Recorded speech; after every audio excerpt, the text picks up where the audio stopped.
Hoje muitas pessoas, muitas igrejas, elas pregam, tem uma pregação mais de autoajuda, que muitas vezes parece que não está ligada tanto à palavra de Deus. É uma pregação bíblica? Está sendo pregado o Evangelho? O que você tem a dizer sobre isso? A gente vive, eu particularmente entendo que a gente vive um tempo muito difícil em relação à pregação do Evangelho.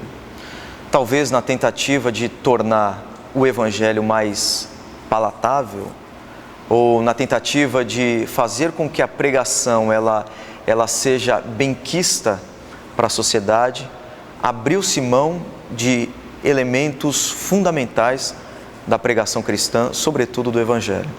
Então, é muito difícil hoje chegar numa igreja evangélica e ouvir o Evangelho. Infelizmente, nós temos vivido esse tempo. O que vemos, assistimos em termos de movimento evangélico, é claro que é multifacetado. Falar de um evangelicalismo no Brasil é muito difícil. Mas, obviamente, que o que nós vemos hoje de movimento evangélico no Brasil é fruto do evangelho que tem sido pregado, se nós podemos chamar isso de evangelho, porque a grosso modo nós não podemos chamar de evangelho, porque não há outro evangelho senão o evangelho de Cristo. O apóstolo Paulo já disse isso. O evangelho é um ultimato de Deus. O evangelho é centrado em Cristo. O evangelho anuncia a obra redentora de Jesus. Nós perdemos, quando eu digo nós, eu digo os evangélicos de maneira geral, nós perdemos a confiança no poder do evangelho. Então nós queremos falar de autoajuda, nós queremos tratar de assuntos variados e não chegar no cerne da questão. E na minha opinião, um dos motivos é porque nós perdemos de vista o poder do Evangelho.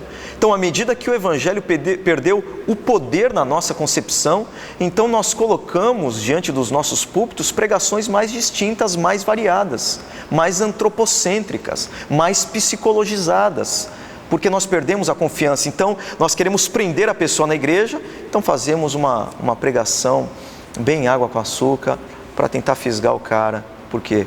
Porque desconfiamos que o Evangelho é poderoso para resgatar o coração do pecador, que o Evangelho por si só, ele é suficientemente capaz de converter o coração. Então eu preciso falar da cruz de Cristo, eu preciso falar da morte de Cristo, eu preciso falar do sacrifício de Cristo, eu preciso falar do sangue derramado de Cristo, porque eu não posso falar da graça de Jesus sem mostrar que a graça de Jesus teve um preço.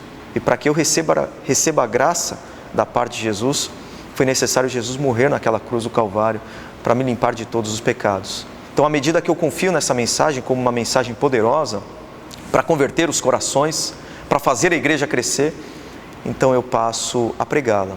Agora, à medida que eu não entendo que essa pregação é poderosa, que ela não é capaz de prender o coração, cativar o coração do pecador a Cristo, então deixo de pregá-la, então começo a pregar outras coisas.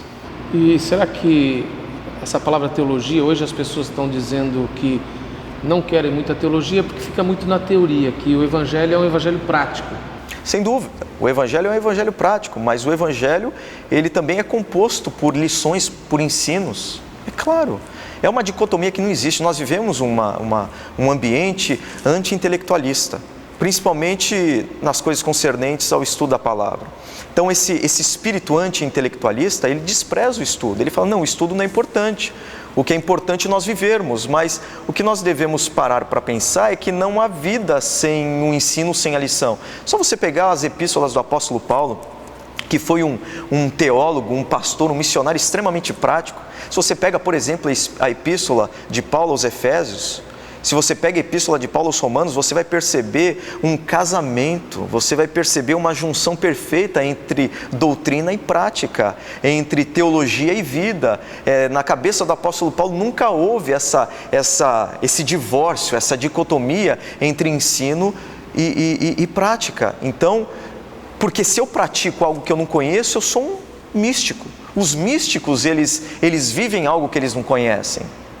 Mas a nossa fé não é uma fé mística, a nossa fé é uma fé baseada em ensinos, em doutrinas, em teologia, e é a partir desses ensinos que nós edificamos a nossa vida. Então, eu penso que, de fato, até por causa, no passado, das pessoas darem muita ênfase ao ensino e acabarem abrindo mão ou desconsiderando ou desprezando a vida, a paixão missionária, o evangelismo, houve-se realmente uma reação que eu chamei de anti-intelectualista em relação a esse tipo de ênfase no ensino em detrimento da vida.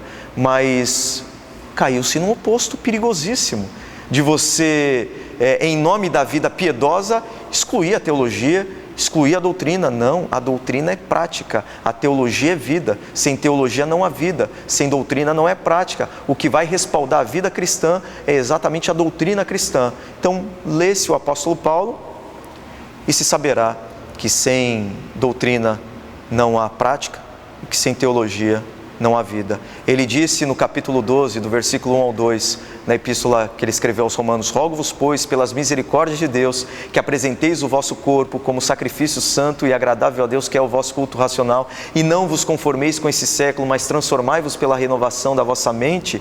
Quando ele disse essas coisas, ele disse: rogo-vos, pois, ou seja, tudo aquilo que ele disse do capítulo 1 até o capítulo 11 tudo que ele ensinou foi a base sobre a qual ele ensinou ou ele apelou à prática cristã. Então, sem doutrina não há vida.